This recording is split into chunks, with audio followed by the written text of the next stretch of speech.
Hello বন্ধুরা, নতুন একটি মিনি ব্লগে তোমাদের স্বাগত জানাই। তো এই ব্লগটা হলো আমাদের বাড়ির বাবা লোকনাথের পুজো নিয়ে।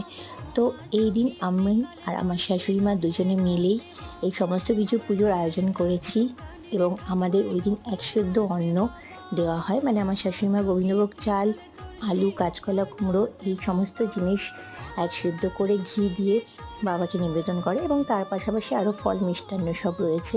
এবং আমার হাজব্যান্ড সকালবেলায় গিয়ে সমস্ত ফুল মালা নিয়ে এসে নিজে বাবা লোকনাথের গলায় মালা পরিয়েছে। আর ওই দিন আমাদের গাছে একটা খুব সুন্দর কমলা রঙের জবা ফুল ফুটেছিল বড়, সেটা আমাদের বাবা লোকনাথকে নিবেদন করেছি। এবং আমাদের এই বাবা লোকনাথের পুজো অনেক দিন ধরেই হচ্ছে। গত বছর আমাদের নতুন গৃহপ্রবেশ হওয়ার পরে বাবা লোকনাথের এই মূর্তিটি আমার হাজব্যান্ড কিনে আনে। তো এভাবেই আমরা প্রত্যেক বছর বাবার পুজোর সামান্য আয়োজন করি।